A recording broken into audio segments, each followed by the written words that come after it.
We have come up to where this injury on the side. I was just chatting with Rexon now, who's out with our tracking team, and we're just talking about the wild dog in general. Well, in general, wild dogs are an endangered species. Now, something that's interesting about a wild dog like this that is injured, it is not a man-made injury. So this isn't because of a snare. It's not because of anything that humans did. We're chatting about the possibility that it's possibly something that the lions did. So that is a naturally occurring injury.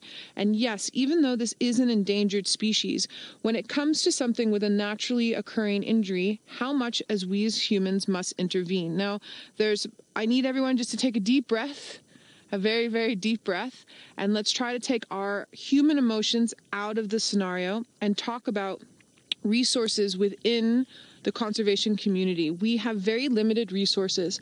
So because it's not a human-made injury, because it's a natural injury, where do we fit in? Now, it is in our nature to want to help, to aid, but from something that I've seen so far, and I hope it continues on for several more decades, is we don't always do the right thing. And with something like this injury, is it an injury that we must quote unquote fix, and is that the plan that nature has? So remember, everything happens for a reason, and I don't have an answer for this. Thank goodness I am not the ecologist of this area. I don't have to make these choices. Our ecologist is the one that has to make these very, very hard decisions. Thought on that, and then when we're coming back,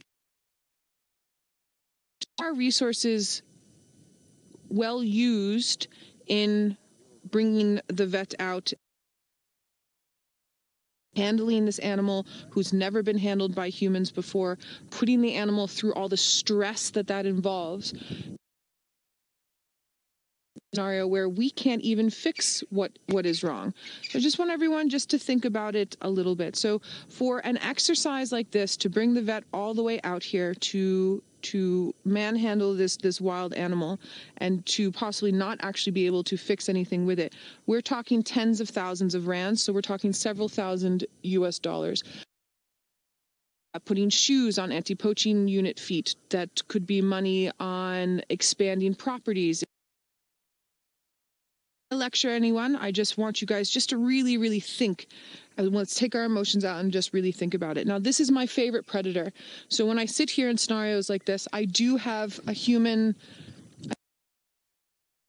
the time around scenarios similar to this. And I do know that in the end, when it's a naturally occurring injury, in my just leave them. So thank goodness it's not my choice. I will keep you updated as much as possible. I'm going to sit here for a while with it because I actually need to take photos of this animal for our ecologist so he can better ascertain what's going on. And also, that being said, I've worked with predators, lions in particular, who have had injuries and done fine and recovered on their own as well. So that's something else that comes into the picture is not only do we spend all of those resources and not only do we put the animal through the rigmarole of being touched and handled, and I mean that stress is hectic for them, or do we just monitor it and watch and see what happens? That's also a possibility as well. So I know that the visual is not the best, but he's obviously having some moments just sort of not really to himself because we're here, but just resting. I do know that the pack was up in this area last night, early this morning, and then has moved away sort of east of us into Torchwood. The pack is aware that this one is here, but I also want to point out that in all of my experience with wild dogs, with a member of the pack, they wait for that member to keep up. This pack has left this individual behind. I think they... So while we're here and keeping an eye on everything and keeping you updated, let's head on over to Scott and see